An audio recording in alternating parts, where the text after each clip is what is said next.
নমস্কার, গল্প সমগ্র চ্যানেলে আজকে আপনাদের কাছে নিবেদন সুধীন্দ্র সরকারের লেখা আজও বিনুনি। শুরু হচ্ছে আজকের গল্প সুধীন্দ্র সরকারের আজও বিনুনি। এই শুনো, মেয়েটা বললে। হ্যাঁ তোমাকে বলছি। বলতে বলতে কাস্তের মতো বাঁকা সরু চুলের বিনুনিটা দুলিয়ে আমার সামনে এসে কোমরে দু হাত রেখে দাঁড়ালো। মেয়েটার সাহস তো কম নয়, 7-8 বছর হবে বয়স হবে হয়তো। অচেনা ছেলেকে এভাবে ডাকে কেউ, তা আবার ধমকে সুরে। কিন্তু ছোট্ট মেয়েটার কাণ্ড দেখে আমি হেসেই ফেলেছিলাম, বিশেষ করে ওর চুলের বিনুনি দেখে। বিনুনির শেষ প্রান্তটা বাঁকা আকাশমুখো হয়ে ঝুলছিল মাথার পেছন থেকে। হাওয়ায় মৃদু দুলছিল বাঁকা বিনুনি। বিনুনির পিঠের ওপর লতিয়ে থাকে, কিন্তু ওর বিনুনিটা একরকম অন্যরকম মজাদার। জিজ্ঞেস করলাম, তোমার নাম কি? দুলালি। বলেই বিনুনি দুলিয়ে খিলখিল করে হেসে উঠল। আমি ওর বিনুনিতে হাত দিতে গেলাম। বিনুনি সোজা হয়ে যাবে। এক ঝটকায় আমার হাতটা সরিয়ে দিল দুলালি। দিদি খুব বকবে কিন্তু। কষ্ট করে বিনুনিটা বেঁধে দিয়েছে দিদি। সামনের রোববার টিউব কলের হ্যান্ডেলের মতো বিনুনি বেঁধে দেবে বলেছে। দুলালি চলে যাচ্ছিল। আমি জিজ্ঞেস করলাম, তুমি থাকো কোথায়? কেন, তুমি কি ছেলে ধরা? দুলালি আমাকে পাল্টা জিজ্ঞেস করলো, তুমি থাকো কোথায়? এ গায়ে নতুন দেখছি। নতুনই তো, আমি হাসলাম। আজই তোমাদের গায়ে এলাম, হাই স্কুলের হেড স্যারের বাড়িতে যাব। দুলারি অবাক জিজ্ঞাসা করলো, তাই? ওই মেয়ের তো আমার বিনুনি বেঁধে দেয়। কে, মধুদি? আমি জিজ্ঞেস করলাম। তুমি এখন যাবে নাকি মধুদির বাড়িতে? না, মধুদি ভারী রাগী, কিন্তু স্কুলে ইংরেজি পড়ায়। দুলারি পা বাড়ালো। তুমি আমাকে দেরি করিয়ে দিলে। আমাকে আবার এখন জঙ্গলে গিয়ে কাঠকুটো কুড়িয়ে নিয়ে বাড়ি ফিরতে হবে, তবেই মা হাড়ি চড়াবে বলি। দুলারি ছুট লাগালো। ছুটতে ছুটতে বললে, মধুদিকে আমার বিনুনির কথা বলবে না কিন্তু। দেখতে দেখতে শালবনের ভেতর মিলিয়ে গেল দুলালি। এক ঝাঁক পূর্ণ টিয়া ট্যাঁ ট্যাঁ করতে করতে উড়ে গেল হাওয়া মহলের দিকে। হাওয়া মহলের দিকটা ভারী জঙ্গল। বিষ্ণুপুরের ভাঙাচোরা রাজবাড়ির ভেতরে হাওয়া মহলের ভগ্নপ্রায় অবস্থা। রাজবাড়ির ভাঙা পাঁচিলের পাশে কালো পিচের রাস্তা বাহার দরজা দিকে চলে গেছে। সেই পিচের রাস্তা দিয়ে একজন মহিলা জোরে সাইকেল চালিয়ে আসছিলেন। আমার পিছনে এসে জোরে ব্রেক কষলেন। ক্রিং ক্রিং, চমকে উঠলাম। সাইকেলে বসে মধ্যে হাসছিল। ওদর মতো হাঁটছিস, এটা যদি 2 চাকা না হয়ে 4 চাকা হতো? জিজ্ঞাসা করলো। ভালোই হতো, 4 চাকার রাস্তা ধুলো উড়িয়ে মামার বাড়ি যেতাম। আমি জিজ্ঞাসা করলাম, মামার শরীর কেমন? শরীর ভালো, কিন্তু দুলালির জন্য মন খারাপ। মধুদি বিষণ্ণ মুখে বলল। তারপর সাইকেলের হ্যান্ডেলে 2 হাত ধরে জিজ্ঞাসা করলো, পিছনে ক্যারিয়ারে বসে যেতে পারবি তো? জিজ্ঞাসা করলাম, তোমার হাত কেমন? ভয়ে ভয়েই জিজ্ঞাসা করলাম, আগে কোনোদিন ডাবল কারি করেছে তো? বাজে বকিস না, মধুদি ধমকালো। বাবাকে ক্যারিয়ারে বসে কতদিন স্কুলে নিয়ে গেছি বলে সালোয়ারের ওড়নাটা কষে কোমরে বাঁধল। ক্যারিয়ারে বসে দুরু দুরু বুকে চললাম মামার বাড়ি। মাঝে মধ্যে খানাখন্দে পড়ে সাইকেল লাফাচ্ছিল। মধুদি সালোয়ারের কামিজে অভ্যস্ত চালিকা। পরম নিশ্চিন্তে ওর সঙ্গে পৌঁছলাম মামার বাড়িতে। বাড়িতে ঢুকেই মধুদির কি হাঁক ডাক, সবাই দেখে যাও কাকে নিয়ে এসেছি।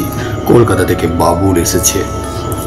মামা গায়ে চাদর জড়াতে জড়াতে ঘরের ভেতর থেকে উঠোনে নামলেন। একা এলি? বেরুকে নিয়ে এলি না? কতদিন বিষ্ণুপুরে আসেনি, ও হয়তো ভুলেই গেছে। বেনু আমার মায়ের ডাক নাম। মায়ের এখন শরীরটা ভালো যাচ্ছে না, সুগার ধরা পড়েছে। মধুদি বলল, কাকে বলছিস? বাবার পিসির সব একই রোগ। তারপর মামার দিকে তাকিয়ে গম্ভীর গলায় বললে, ভাই বোনের চিনির গল্প না বলে ছেলেটার খাবার বন্দোবস্ত করতে বলো মাকে, আমি ওকে আমার ঘরে নিয়ে বসাচ্ছি। বলে সাইকেলটা স্ট্যান্ডে দাঁড় করিয়ে রেখে আমার হাত ধরে টানতে টানতে ওর ঘরে নিয়ে গেল। চলে আয় বাবু। স্থির হয়ে বস চেয়ারটার আগে। চেয়ারের গায়ে একটা ঝাড়ন দিয়ে মুছে বলল, আমি তোকে কাজ একটা ছোট্ট সাঁওতালি মেয়ের গল্প শোনাবো, দুলালির গল্প। যে মেয়েটার জন্য বাবার মন খারাপ, আমারও বুকটা ভার হয়ে থাকে। কাউকে সত্যি কথা না বলা অবধি বুকের ভেতরটা হালকা হবে না। বিনুনির এক্সপেরিমেন্ট করতে গিয়ে বিপত্তি। আমি যে দুলালিকে দেখেছিলাম, মধুদি কি তারই কথা বলছে? আমার কৌতূহল মুখে প্রকাশ করলাম না, শুধু জিজ্ঞাসা করলাম, বিনুনি কিভাবে বাঁধতে এক্সপেরিমেন্ট বলছো? বিনুনির মধ্যে সরু তার ঢুকিয়ে ইচ্ছে মতো আকার দিতাম, কখনো কাস্তের মতো পাকা, কখনো গাছা চিহ্ন, কখনো আবার টিউবওয়েলের হাতল। মধুদি বললে, দুলালি প্রায়ই আসতো আমার বাড়িতে, বাবাও খুব ভালোবাসত। মজাদার বিনুনি। আমি বললাম, তোমার এক্সপেরিমেন্ট তো সাকসেসফুল, কি বলো? বলবো আবার কি? মধুদি হঠাৎ করে ঘরে পায়চারি শুরু করে দিল। সাকসেসফুল বিনুনি হলো যত নষ্টের মূল। কেন কেন? আমার কৌতূহলী সেই জিজ্ঞাসা। মধুদি পায়চারি করতে করতে বলতে লাগলো, গত মাসে জঙ্গলে কাঠকুটো করতে গিয়ে হাতির পালের মধ্যে পড়েছিল দুলালি। মধুদি এবার খাটে বসলো, একটা দীর্ঘ নিঃশ্বাস ছাড়লো। বিষ্ণুপুরে আমাদের গায়ে হাতির পাল জঙ্গল পেরিয়ে ঢুকতে যাচ্ছিল। দুলালি জানতো না ওটা। ও হাতির পথের মাঝে ঝুঁকে পড়ে শুকনো শালপাতা এক মনে পোড়াচ্ছিল। ওর বিনুনিটা মাথার ওপরে আকাশমুখ হয়ে দুলছিল, অনেকটা হাতির সুরের মতো। হাতি যখন সুর তুলে মাথায় গায়ে জল ছেটায়, বিনুনিটা সেই রকম দুলালির মাথার পিছনে সুরের মতো দেখাচ্ছিল। একটা বাচ্চা হাতি যেতে যেতে দুলালির বিনুনিটা ছুঁড়ে ছোয়ালো। ব্যাস, বিনুনিটা হাতি সুরের মতো মধ্যে নিঃশ্বাসের সঙ্গে ঢুকে পড়ল। বিনুনি শেষ প্রান্তে তারটা আমি পেঁচিয়ে দিতাম যাতে খুলে না পড়ে। সেই পেঁচানো তারটায় বাচ্চা হাতির সুরের মধ্যে মুখে বড়শির মতো আটকে যেতেই বাচ্চা হাতিরা চিৎকার শুরু করে দিল। দলের অন্য হাতিরা ছুটে এলো বাচ্চাটার কাছে। মা হাতিটা সুরে জড়িয়ে দুলালিকে টান দিয়ে ফেলে দিল মাটিতে। হাতির দলের বৃংহনে তোলপাড় হলো জঙ্গল। হস্তিজুত যে পথে এসেছিল সে পথে ফিরে গেল জঙ্গলের গভীরে। ফিরল না শুধু দুলালি, বিষ্ণুপুরকে হাতির হানা থেকে বাঁচালো, কিন্তু নিজে বাঁচল না। বিট অফিসারের মুখে এই ভয়ঙ্কর ঘটনা শুনে আমার হাত পা থর থর করে কাঁপছিল। বিনুনিটা তো আমিই বেঁধে দিয়েছিলাম। দুলালির জন্য এখন কষ্টে বুক ফেটে যায়। একটা না বলে। মধুদি লম্বা একটা শ্বাস ফেলল এবার। এই জন্যে কি দুলালি বিনুনির কথা মধুদিকে বলতে বারণ করেছিল? মুখে সে কথা কিছু বললাম না, শুধু বললাম দুলালির কথা ভুলে যাও। তুমি তো বিনুনিটা হাতি সুরের ভেতরে ঢুকিয়ে দাওনি, ওটা ছিল অ্যাক্সিডেন্ট। দুদিন বিষ্ণুপুরে ছিলাম। রাসমঞ্চ, শ্যামরাই মন্দির, জোরবাংলা, দলমাদল, কামান আর মদনমোহন মন্দির থেকে বুঝলাম মল্ল রাজাদের শৌর্যবীর্যদের নিদর্শন এখনো অটুট। শুধু টেরাকোটার মাটির কারুকাজগুলো ক্ষয়িষ্ণু। বাড়ি ফেরার বাস ধরলাম বিকেলবেলা। বেশ ভিড় ছিল বাসটাতে। বসার জায়গা পেলাম পিছনে লম্বা সিটের বাঁ দিকে জানালার ধারে। জানলাটা বড় কাছে ঢাকা, খোলা যায় এটা। ভালোই হলো, হেমন্তের ঠান্ডা বাতাস হু হু করে ঢুকবে না। বাস ছুটছিল বেশ জোরে। বাকের পথে হেডলাইটের আলোয় দৃশ্যমান শালমোহার জঙ্গল আপচায় ঢাকা। বাকি পথ ঘুটঘুটে অন্ধকার, দৃশ্য দেখা যাচ্ছিল না। হঠাৎ সেই অন্ধকার ফুড়ে দুলালির প্রতিবিম্ব দেখতে পেলাম বাসের জানালার কাছে। মাথার চুলের বিনুনিটা কাস্তের মতো বাঁকা দুলছিল। দেখে মনে হলো আমার ডান পাশে দুলালি বাসের সিটে বসে আছে। চকিতে ঘাড় ঘোরালাম ডান দিকে।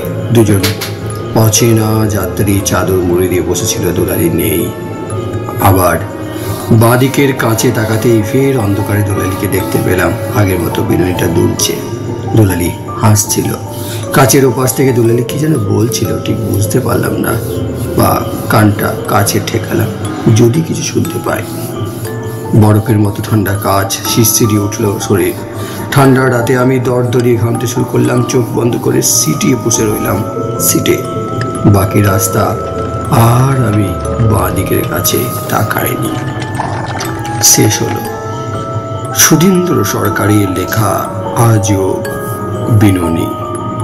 গল্পটি কেমন লাগলো অতি অবশ্যই কমেন্ট করে জানাবেন।